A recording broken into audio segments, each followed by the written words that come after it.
Hello hi നമസ്കാരം എല്ലാവർക്കും രമ്യ സ്റ്റോറീസിലേക്ക് സ്വാഗതം. തന്നെ ടീച്ചർ ചൂലും എടുത്ത് മുറ്റമടിക്കാൻ വരുന്നത് തന്നെ കണ്ടാൽ എന്തൊരു സന്തോഷവും സംതൃപ്തിയാണെന്നറിയാമോ.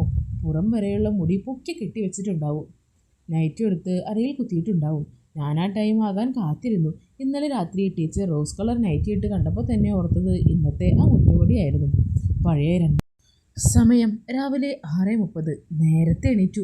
ഇന്നലെ അധികം നേരം ഇരുന്ന് പഠിച്ചില്ല, അതുകൊണ്ട് നേരത്തെ ഉറങ്ങിയിരുന്നു. അല്ലെങ്കിലും കഴിഞ്ഞ 2-3 ദിവസമായി രാത്രി പഠിത്തം കണക്കാണ്. 2 മണി വരെയൊക്കെ ഇരുന്ന് പഠിച്ചിരുന്ന ഞാനിപ്പോൾ 11 മണിയാകുമ്പോഴേക്കും ഉറക്കമാകും. പകലാണ് കുറച്ചെങ്കിലും പഠിക്കുന്നത്. ആദിത്യൻ സ്വയം ഓർത്തു. അല്ലെങ്കിലും നാൻസി ടീച്ചർ ഇവിടെ വന്നപ്പോൾ എൻ്റെ SSC പഠിത്തത്തിന് എളുപ്പമെന്ന് പറഞ്ഞ് ടീച്ചറിൻ്റെ വീട്ടിൽ കൊണ്ടുവന്ന് നിർത്തിയതാ. ടീച്ചറും മോളും ഭർത്താവിൻ്റെ അച്ഛനും അമ്മയും കൂടെ ഇങ്ങോട്ട് വന്നിട്ട് 2 ആഴ്ചയായുള്ളൂ. രാവിലെ ജോലിക്കാർ വരുന്നതിന് മുന്നേ ടീച്ചർ എണീറ്റ് മുറ്റമടിക്കുകയും അടുക്കളയിൽ ഓരോന്ന് ചെയ്യുകയും ചെയ്യുന്ന നേരം ഒറ്റയ്ക്ക് ടീച്ചറെ കാണാനും അടുത്ത് നിൽക്കാനും വേണ്ടിയാണ് എന്നും നേരത്തെ എണീക്കുന്നതും നേരത്തെ ഉറങ്ങുന്നതും. ടീച്ചറെ പറ്റി പറയുകയാണെങ്കിൽ ഒരു പ്രിയാമണി ലുക്കാണ്. അത്ര വണ്ണവും ഒന്നുമില്ല, ഒരുപാട് ഒതുങ്ങിയ വയർ, ഒട്ടും ചാടാത്ത ശരീരവുമാണ്, നല്ല ഷേപ്പുള്ളത്. ഭർത്താവ് ടീച്ചറോടും അച്ഛനോടും അമ്മയോടുമൊക്കെ വഴക്കിട്ട് കള്ളും കുടിച്ച് എവിടെയോ നടപ്പാണ്. ലവ് മാരേജ് ആയിരുന്നു അവരുടെ. എല്ലാവരും കൂടെ നടത്തിക്കൊടുത്തു. എങ്കിലും ടീച്ചറിൻ്റെ വീട്ടുകാർ അത്ര ചർച്ചയിലല്ല. എന്നാലും ഭർത്താവിൻ്റെ അച്ഛനും അമ്മയും ടീച്ചറെ സ്വന്തം മോളെ പോലെയാണ് കാണുന്നത്. ടീച്ചർ തിരിച്ചും അങ്ങനെ തന്നെയായിരുന്നു. പിന്നെ എന്നെ സ്കൂളിൽ മലയാളം പഠിപ്പിച്ചതാണ് നാൻസി ടീച്ചർ. ആ സമയത്ത് ടീച്ചറിനെ ഒന്ന് കാണണം. ഇന്നത്തേക്കാൾ നല്ല ഭംഗിയായിരുന്നു കാണാൻ. അന്ന് ക്ലാസ്സിൽ നന്നായി പഠിക്കുന്ന കുട്ടിയായതുകൊണ്ട് എന്നെ ഭയങ്കര കാര്യമായിരുന്നു ടീച്ചറിന്. സാമ്പത്തികമായി അത്ര നല്ല നിലയിലല്ലാത്തത് കൊണ്ട് ഒരു പ്രത്യേക താല്പര്യവും കരുതലും എന്നോടുണ്ടായിരുന്നു. 10 പഠിക്കുമ്പോൾ ടീച്ചർ എന്നെ പഠിപ്പിക്കുന്നില്ല എന്നത് എനിക്ക് വല്ലാത്ത സങ്കടമായി. എന്നാലും നല്ല കൈയക്ഷരമുള്ളതുകൊണ്ട് എന്ത് പോസ്റ്റർ, കയ്യെഴുത്ത് മാസിക ഒക്കെ വരുമ്പോൾ ടീച്ചർ എന്നെ എഴുതാനായി വിളിക്കും. 8ലും 9ലും ഒക്കെ പഠിക്കുന്ന മറ്റ് ക്ലാസ്സിലെ പെൺകുട്ടികൾ ഉൾപ്പെടെയുള്ള ആ ഗ്രൂപ്പിൽ ചെന്ന് എല്ലാം ചെയ്യുന്നത് ഒരു സുഖവും സന്തോഷവുമായിരുന്നു. ഭർത്താവ് ആകെ അലമ്പായപ്പോൾ അവർ വീടൊക്കെ വിറ്റു. എൻ്റെ വീടിൻ്റെ അടുത്ത് ഒരു വീട് വാങ്ങി. അത് വാങ്ങാൻ വന്നപ്പോൾ യാദൃശ്ചികമായി കണ്ടതാണ് ടീച്ചറിനെ.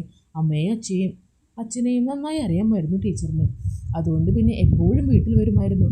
വീട് വാങ്ങി താമസമായപ്പോൾ തന്നെ പറഞ്ഞിരുന്നു, എൻ്റെ പരീക്ഷ പ്രിപ്പറേഷന് നല്ലത് ഒറ്റയ്ക്കിരുന്ന് പഠിക്കുന്നതാണ്. അതിനെ അവരുടെ വീട്ടിലേക്ക് മാറിക്കോ എന്നും പഠിത്തം നടക്കട്ടെ എന്നും. പകൽ സമയത്ത് വീട്ടിൽ വരും, എന്നിട്ട് വൈകുന്നേരം ആകുമ്പോൾ ടീച്ചറിൻ്റെ വീട്ടിലേക്ക് പോകും. ഇങ്ങനെയാണ് ഞാൻ ടീച്ചറിൻ്റെ വീട്ടിൽ വന്നത്. രാവിലെ തന്നെ ടീച്ചർ ചൂലും എടുത്ത് മുറ്റമടിക്കാൻ വരുന്നത് തന്നെ കണ്ടാൽ എന്തൊരു സന്തോഷവും സംതൃപ്തിയാണെന്നറിയാമോ. പുറം വരെയുള്ള മുടി പൊക്കി കെട്ടി വെച്ചിട്ടുണ്ടാവും, നൈറ്റ് എടുത്ത് അരയിൽ കുത്തിയിട്ടുണ്ടാവും. ഞാൻ ആ ടൈം ആകാൻ കാത്തിരുന്നു. ഇന്നലെ രാത്രി ടീച്ചർ റോസ് കളർ നൈറ്റി ഇട്ട് കണ്ടപ്പോൾ തന്നെ ഓർത്തത് ഇന്നത്തെ ആ മുറ്റപടിയായിരുന്നു. പഴയ 2 നില വീടാണ്. ഓട് മേഞ്ഞ് മച്ചും തട്ടിമ്പുറവുമുള്ള ടൈപ്പ്. ഞാൻ മുകളിലെ നിലയിലാണ്, ടീച്ചറും മോളും അതെ. പക്ഷേ രണ്ടറ്റത്തെ മുറിയാണ്. ഇടയ്ക്ക് ഒരു വരാന്തയുമുണ്ട്. അപ്പാപ്പനും അമ്മമ്മയും താഴത്തെ നിലയിലും. ടീച്ചർ മുറ്റമടിക്കാൻ തുടങ്ങിയപ്പോൾ തന്നെ ഞാൻ വരാന്തയിലെത്തി. അവിടുന്ന് നല്ലപോലെ കാണാം. അങ്ങനെ ആ കാഴ്ചയൊക്കെ കണ്ടു തന്നതിന് ശേഷം ഞാൻ റെഡിയാവാനായി ചെന്നു. വേലക്കാരി ഇതുവരെ വന്നിട്ടില്ല. സമയം 6:50 ടീച്ചർ ഇനി നേരെ അടുക്കളയിലേക്ക്. ഞാനും പയ്യെ താഴേക്ക് ചെന്നു. ട്രൗസർ മാറിയിട്ടാണ് ചെന്നത്, അല്ലെങ്കിൽ ആകെ പണിയാവും. ഇങ്ങനെയൊക്കെ കണ്ടാൽ നാണക്കേടല്ലേ. ടീച്ചർ അവിടെ നിന്ന് ഓരോ പാത്രങ്ങളെടുത്ത് ഓരോന്ന് കുക്ക് ചെയ്യാനുള്ള തയ്യാറെടുപ്പിലാണ്. അപ്പോഴാണ് ഞാൻ അങ്ങോട്ട് ചെല്ലുന്നത്. അവിടെ ഒരു ചെറിയ മേശയും ഒരു കസേരയും ഉണ്ട്. രാവിലെ കട്ടനിട്ട് അവിടെ ഫ്ലാസ്കിലുണ്ടാകും. ഞാൻ അതിൽ നിന്ന് ഒരു ഗ്ലാസ് എടുത്തു. അതുമായി അവിടെ ഇരുന്നു. ആഹാ, നേരത്തെ എണീറ്റോ? ടീച്ചർ ചിരിച്ചോട് ചോദിച്ചു. എണീറ്റു, ഞാൻ മറുപടി കൊടുത്തു. എടാ ചെക്ക, നീ രാത്രി ഇരുന്ന് പഠിക്കുന്നില്ല അല്ലേ ഇപ്പോൾ?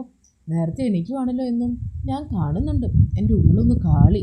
എന്തോർത്താണാവോ ടീച്ചർ അങ്ങനെ പറഞ്ഞത്? ഇല്ല, കഴിഞ്ഞ 2-3 ദിവസമായിട്ട് മാത്രം. ഞാൻ ഭാവം മാറ്റാതെ പറഞ്ഞു. എന്നാൽ കൊള്ളാം. അവസാനം മാർക്ക് വരുമ്പോൾ മോശമായാൽ അറിയാലോ, എൻ്റെ സ്വഭാവം മാറും. പറഞ്ഞേക്കാം. മാർക്ക് അങ്ങനെ കുറയുകയൊന്നുമില്ല. ഞാൻ ചായ കുറച്ച് കുടിച്ചുകൊണ്ട് പറഞ്ഞു. ടീച്ചർ എന്നെ ഒന്ന് നോക്കി. എന്നിട്ട് പച്ചക്കറി എടുക്കാനായി ഫ്രിഡ്ജ് തുറന്നു. താഴെ നിന്ന് എടുക്കാനായി ഒന്ന് കുനിഞ്ഞു. എൻ്റെ പൊന്നോ, ഇത്രയും നേരം മുകളിൽ നിന്ന് ഇച്ചിരി അകലെയായി കണ്ടത് എൻ്റെ തൊട്ട് മുന്നിൽ നിൽക്കുന്നു. ഞാൻ ആകെ അന്താളിച്ച് നിൽക്കുകയാണ്. അങ്ങനെ ആ കാഴ്ചകളെ കൊണ്ട് നിൽക്കുമ്പോഴാണ് വേലക്കാരി സുലോചന ചേച്ചി കയറി വന്നത്. ഒരു 40 വയസ്സുള്ള ഒരു ചേച്ചി. ഞാൻ സ്വകാര്യത നഷ്ടപ്പെട്ട സങ്കടത്തിൽ നേരെ മുകളിലേക്ക് പോയി. എൻ്റെ മനസ്സ് നിറയെ ടീച്ചറുടെ ആ പറച്ചിലായിരുന്നു. ഞാൻ ചിലപ്പോഴൊക്കെ ടീച്ചറെക്കുറിച്ച് ആലോചിക്കാറുണ്ട്. എന്ത് രസമാണ് ടീച്ചറെ കാണാൻ, എന്ത് രസമാണ് ടീച്ചറോട് സംസാരിക്കാനും ഒപ്പം ഇരിക്കാനും ഒക്കെ. എന്നിട്ട് ടീച്ചറുടെ ആ മുന്ന ഭർത്താവ് എന്താണോ ഇങ്ങനെ ആയിപ്പോയത്? എന്തിനാണോ ഈ പാവം ടീച്ചർ ഇട്ടിട്ട് പോയത്? വേറെ പെണ്ണിന് വേണ്ടിയല്ല, സാമ്പത്തികമായി എന്തോ ആണ് ആവോ. എന്തായാലും അവൻ എൻ്റെ കയ്യിൽ കിട്ടിയാൽ ഇത്രയും നല്ലൊരു പെണ്ണിനെ ഉണ്ടായിട്ട് അത് നോക്കാതെ ഓരോരോ അവരാധം കാണിച്ച് നടന്നോളും. എനിക്കങ്ങനെ ആയിരുന്നെങ്കിൽ ഇപ്പോൾ രാവിലെ തന്നെ എത്ര കാര്യങ്ങൾ കഴിഞ്ഞേനെ. എന്നാലും ഒന്ന് ബെഡ്റൂമിൽ കയറി ഒളിച്ചിരുന്നാൽ ചിലപ്പോൾ മുഴുവനായി കാണാൻ പറ്റും. വേണം, പക്ഷേ അത്രയും കണ്ടിട്ട് എന്ത് കാര്യം? വേണ്ട, എനിക്ക് യോഗ ഉണ്ടെങ്കിൽ എനിക്ക് കിട്ടും. അല്ല പിന്നെ അന്നേരം കാണാം. എല്ലാം കാണുമ്പോൾ എല്ലാം അനുഭവിക്കുകയും വേണം. എന്നാൽ മാത്രം മതി. എന്തൊക്കെയായാലും ടീച്ചറെ മായി ഇങ്ങനെയുള്ള ഇത് സമയങ്ങൾ കിട്ടുന്നത് തന്നെ വലിയ കാര്യമല്ലേ? ഇതൊക്കെ ഞാൻ ആലോചിച്ച് റൂമിൽ വന്നു. ടീച്ചറെ ഓർത്ത് തന്നെ ഒരെണ്ണം കൊടുത്തു. പിന്നെ 8:30 റൂം തുറന്ന് പുറത്തേക്ക് വന്നപ്പോൾ അതുവരെ ഫോണും നോക്കി ഇൻസ്റ്റാഗ്രാമിലെ ഓരോ റീലും എല്ലാം കണ്ടു കിടന്നു. കൂടെ പഠിച്ചതും അല്ലാത്തതുമായ കുറേ പെണ്ണുങ്ങൾക്ക് മെസ്സേജ് അയച്ചു. അങ്ങോട്ട് അയച്ചാൽ കുറ്റങ്ങളൊക്കെ ഇങ്ങോട്ട് എന്തെങ്കിലും അയക്കും. അതായത് നമ്മളെയൊക്കെ ആർക്ക് വേണം? 6 പാക്ക് ഒന്നും അല്ലെങ്കിലും ശരീരം കൊണ്ട് സുന്ദരനാണ്. ഒട്ടും കുഴപ്പമില്ലാത്ത ശരീരം കൊണ്ട് പോകുന്നു. അത്യാവശ്യം പുഷപ്പ് ഡംബൽ വർക്കൗട്ട് ചെയ്യുന്നതിൻ്റെ ഗുണമാണതെല്ലാം. പിന്നെ ആരെയും വളയ്ക്കാനുള്ള തരത്തിൽ സംസാരിക്കാനും അറിയില്ല. അതുകൊണ്ട് ഇതുവരെ ഒന്നും എനിക്ക് കിട്ടിയിട്ടില്ല. രാവിലെ കണ്ട കാഴ്ചയുടെ കുളിരിൽ ഇറങ്ങി വന്നപ്പോൾ തന്നെ ടീച്ചറാണ് എൻ്റെ മനസ്സന്വേഷിച്ചത്. ആൾ ഡ്രസ്സ് മാറി വന്നു. ഉച്ചയ്ക്ക് കഴിക്കാനുള്ളത് പാക്ക് ചെയ്യുന്നു. ഒരു പച്ച കളർ സാരിയാണ് വേഷം. ഇനി സാരിയുടെ മുകളിൽ കോട്ട് ഇടണം. ടീച്ചർ നല്ല സുന്ദരിയായി ഒരുങ്ങി വന്നിരിക്കുന്നു. ഈ സാരിയൊക്കെ ഉടുക്കാൻ നേരം എന്ത് ബുദ്ധിമുട്ടായിരിക്കും. ഇതിൻ്റെയൊക്കെ ആവശ്യമുണ്ടോ? ഞാനങ്ങനെ മനസ്സിലോർത്തു. എന്ത് സ്വപ്നം കണ്ട് നിൽക്കുക ആദിത്യ? സുലോചന ചേച്ചി ചോദിച്ചപ്പോഴാണ് ഞാൻ സ്വപ്നത്തിൽ വന്നത്. ഒന്നുമില്ല ചേച്ചി, പെട്ടെന്ന് ഓരോന്ന് ആലോചിച്ച് നിന്നതാ. അവൻ്റെ ഗേൾഫ്രണ്ടിനെ ആകും ചേച്ചി. ടീച്ചറാണ് അത് പറഞ്ഞത്. അതെ, ഗേൾഫ്രണ്ടിനെ ഒരു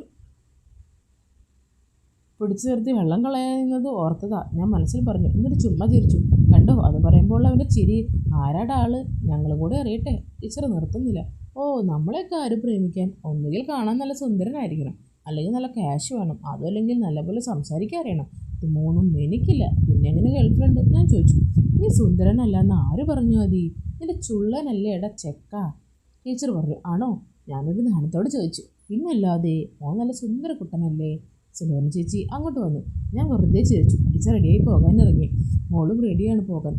അങ്ങനെ അവർ കാറിലാണ് പോകുന്നത്. ടീച്ചർ പോകുന്ന വഴി അവിടെ ഡ്രോപ്പ് ചെയ്യും. ഞാൻ ഒന്ന് വീട്ടിൽ പോയിട്ട് വൈകിട്ട് വരാമെന്ന് പറഞ്ഞ് ടീച്ചറിൻ്റെ സ്കൂട്ടർ എടുത്ത് ഇറങ്ങി.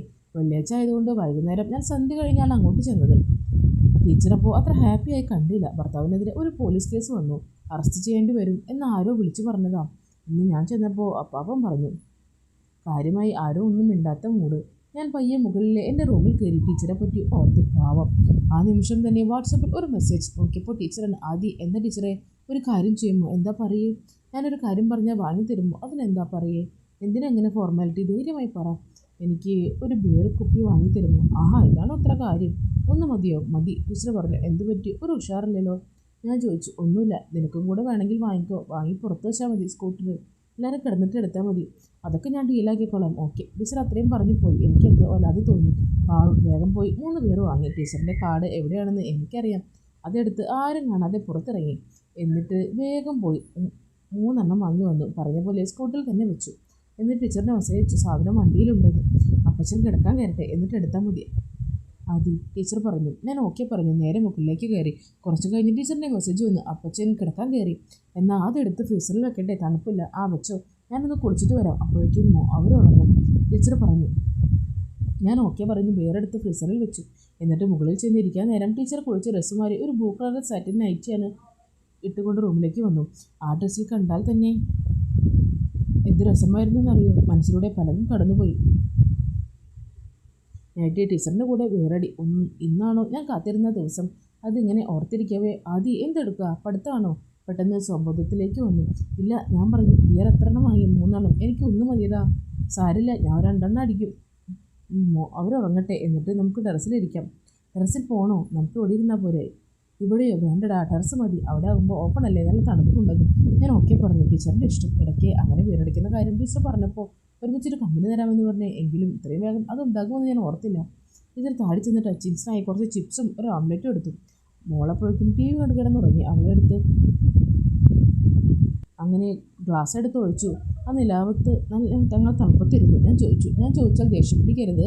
എന്താ വൈകിട്ട് പ്രോബ്ലം ഉണ്ടായത്? ഒരു കാര്യമില്ലാതെ മൂട് കളയാനുള്ള ഒരു ചോദ്യമായി പോയി. അതായത് ഞാൻ പിന്നെയാണ് അറിഞ്ഞത്. നിനക്ക് വേറെ ഒന്നും ചോദിക്കാനില്ലേ? നാശം. ടീച്ചർ ദേഷ്യപ്പെട്ടു. സോറി, ഞാൻ പെട്ടെന്ന് ടീച്ചറിനെ സങ്കടപ്പെട്ട് കണ്ടപ്പോൾ ചോദിച്ചതാ. സോറി, ഇനി ചോദിക്കില്ല. ശരി. ടീച്ചർ ഒന്ന് ഇരുത്തി മൂളി. എന്നിട്ട് പറഞ്ഞു, എനിക്ക് സങ്കടമൊന്നുമില്ലടാ. അയാളുടെ കൊള്ളരുതേമ കൊണ്ട് ഒരുപാട് സങ്കടപ്പെട്ടതാ. ഇനിയില്ല. അതാ ബിയർ വാങ്ങാൻ പറഞ്ഞേ. നിന്നോട് സന്തോഷം വരുമ്പോഴേ ഞാൻ ബിയർ അടിക്കൂ, അല്ലാതെ ഇല്ല. അന്നേരത്തെ സങ്കടം ഇവിടെ വന്നിട്ടും അയാളുടെ കാര്യങ്ങൾ പിന്നെയും വരുന്നു എന്നുള്ള സങ്കടമാണ്, അല്ലാതെ ഒന്നുമില്ല. അങ്ങനെ പറഞ്ഞെങ്കിലും കണ്ണു നിറയുന്നത് ഞാൻ കണ്ടു. ഞാൻ പറഞ്ഞു, അത് വിട്, ഞാൻ ഭയങ്കര ഹാപ്പിയാണ്. അതെന്താ? ടീച്ചർ ചോദിച്ചു. ആദ്യമായിട്ടാണ് ഇങ്ങനെ ഒരു പെണ്ണിൻ്റെ കൂടെ പേരടിക്കുന്നു. അതെന്താ? നിൻ്റെ ഗേൾ ഫ്രണ്ട്സ് ആരും പേരടിക്കില്ലേ? ടീച്ചർ രാവിലെ മുതൽ ഇതും പറഞ്ഞ് കളിയാക്കുന്നു. ഞാൻ അല്പം പരിഭവം കാണിച്ചു. എന്താണ്, എനിക്ക് ഗേൾ ഫ്രണ്ടായിട്ടും ഒരാൾ പോലും ഇല്ല. പിന്നെയാ ഗേൾ ഫ്രണ്ട്സ്? ഞാൻ ഇച്ചിരി സങ്കടത്തോടെ പറഞ്ഞു. ഇതായപ്പോഴേക്കും ഓരോ ഗ്ലാസ് ഒഴിച്ച് തീർന്നു. ബാക്കിയുണ്ടായിരുന്ന ഒരു ഗ്ലാസ്സിൽ ഒഴിച്ച് ടീച്ചർക്ക് കൊടുത്തു. എന്നിട്ട് അടുത്ത ബിയർ പൊട്ടിച്ചു. ഞാനും ഒരു ഗ്ലാസ് ഒഴിച്ച് സിപ്പ് ചെയ്തു. നീ വിഷമിക്കേണ്ടടാ ആദ്യം, നിനക്കുള്ളത് എന്തായാലും നിനക്ക് കിട്ടും. അതും പറഞ്ഞ് ടീച്ചർ അവിടെ ഇരുന്നു. അപ്പോഴാണ് ഞാൻ ടീച്ചറെ ശരിക്കും ശ്രദ്ധിക്കുന്നത്. എൻ്റെ കൂടെയുള്ള എല്ലാവർക്കും ഗേൾ ഫ്രണ്ട്, എനിക്ക് മാത്രമില്ല. ഞാൻ എന്താ ഇങ്ങനെയായിപ്പോയി എന്നൊക്കെ പറഞ്ഞപ്പോൾ ടീച്ചർക്ക് വിഷമമായി. ടീച്ചർ തലയിൽ പുതിയ ടീച്ചർ കിക്കായി തുടങ്ങി. അത് പോട്ടടാ ആദ്യം, ഇതേ ഞാൻ മതിയോ നിനക്ക് ഗേൾ ഫ്രണ്ടായിട്ട്? ഞാൻ മനസ്സിൽ ഇടപെട്ടിയ പോലെ ചിരിച്ചു. എന്നാൽ പിന്നെ എനിക്ക് വേറെ ഒന്നും വേണ്ട. അത് സന്തോഷത്തിൽ ഞാൻ പറഞ്ഞു. അതെന്താടാ? ടീച്ചർ എന്ത് സുന്ദരിയാ, കണ്ടാൽ ആരും പറയില്ല. കല്യാണം കഴിഞ്ഞ് കുട്ടികളുണ്ടെന്ന് പോലും. ഇപ്പോഴും 25-26 വയസ്സിനപ്പുറം പറയില്ല, ഞാൻ പറഞ്ഞു. എന്നിട്ട് എന്നെ ഒന്ന് ഉള്ളിക്കൊണ്ട് പറഞ്ഞു, പോടച്ചക്ക കളിയാക്കാതെ കാര്യമായി പറഞ്ഞത്. അതും പറഞ്ഞ് അടുത്ത ഗ്ലാസ് കൂടി ഞാൻ എടുത്തു കൊടുത്തു. ടീച്ചർ അതും വാങ്ങി ഒറ്റ വിലയ്ക്ക് പകുതി കുടിച്ച് അങ്ങനെയിരുന്നു. കുറേ കൊല്ലമായി ആരെങ്കിലും ഇങ്ങനെ ഒന്ന് പറഞ്ഞു കേട്ടിട്ട്. അതും പറഞ്ഞ് എൻ്റെ തോളത്ത് കൈയിട്ടു. എൻ്റെ പൊന്നോ, എന്തൊരു മണമായിരുന്നു ടീച്ചറൊക്കെ. അപ്പം ഞാൻ എൻ്റെ ബാക്കി പേരടിച്ചിട്ട് പയ്യെ ഇരുന്നു. ഞാനും ആരോടെങ്കിലും നേരിട്ട് പറയുന്നത് ഇതാദ്യമായിട്ടാണ്. ഞാൻ ടീച്ചറിനെ എൻ്റെ ഗേൾഫ്രണ്ടായി തന്നെ കണ്ടോട്ടെ? പേടിയുണ്ടായിരുന്നു അങ്ങനെ ചോദിക്കാൻ. എന്നാലും ചോദിച്ചു. ടീച്ചറൊന്ന് മുകളിൽ. ശരിക്കും? ആടാ, സമ്മതിച്ചു. തമാശയ്ക്ക് പറയുവാണോ അതോ? ഇത് പറഞ്ഞതും ടീച്ചർ അവൾ പറഞ്ഞു, ഇപ്പോൾ വിശ്വാസമായില്ലേ എന്ന്. എൻ്റെ പൊന്നോ, എന്തൊരു സുഖം. അങ്ങനെ ആ രാത്രി ഞങ്ങളവിടെ ആഘോഷമാക്കി. പിന്നീട് അങ്ങോട്ട് പല രാത്രികളിൽ ഞങ്ങളിങ്ങനെ ഒരുമിച്ച് കൂടാറുണ്ട്. എൻ്റെ ടീച്ചറുടെ വിഷമങ്ങളെല്ലാം പിന്നീട് അങ്ങോട്ട് ഞാൻ മാറ്റി കൊടുക്കുകയായിരുന്നു. ടീച്ചർ പിന്നെ ഒരിക്കലും വിഷമിക്കേണ്ടി വന്നിട്ടില്ല. ഭർത്താവിനെ ഡിവോഴ്സ് ചെയ്ത് അവരെ ആ വഴിക്ക് വിട്ടു. പിന്നെ ഞാനും ടീച്ചറുമായിട്ടുള്ള നല്ല നല്ല അടിപൊളി നിമിഷങ്ങളായിരുന്നു പിന്നീട് അങ്ങോട്ട് ടീച്ചർക്ക് സന്തോഷം നൽകിയിരുന്നത്. അതുകൊണ്ട് തന്നെ ടീച്ചറെ സന്തോഷിപ്പിക്കാൻ വേണ്ടി ഞാൻ എൻ്റെ പരമാവധി എല്ലാം ചെയ്തു കൊടുത്തിരുന്നു. അങ്ങനെ ടീച്ചർക്ക് നല്ലൊരു സന്തോഷമുള്ള ദിവസങ്ങളായിരുന്നു പിന്നീട് അങ്ങോട്ട് എനിക്ക് നൽകാൻ കഴിഞ്ഞത്. അപ്പോൾ ഇത് നമ്മുടെ ഈ മോട്ടിവേഷണൽ സ്റ്റോറി നിങ്ങൾക്ക് എല്ലാവർക്കും ഒത്തിരി ഇഷ്ടപ്പെടുമെന്ന് കരുതുന്നു. ഇഷ്ടപ്പെടുവാണെങ്കിൽ ലൈക്ക് ചെയ്യാനും ഷെയർ ചെയ്യാനും സബ്സ്ക്രൈബ് ചെയ്യാനും നിങ്ങൾ മറന്നു പോകില്ലല്ലോ. അപ്പോൾ ഇതിൽ നല്ല കഥകളുമായി നിങ്ങൾക്ക് മുന്നിലേക്ക് ഞാൻ ഇനിയും വരുന്നതായിരിക്കും. അതുവരേക്കും ബൈ ബൈ ഫ്രണ്ട്സ്.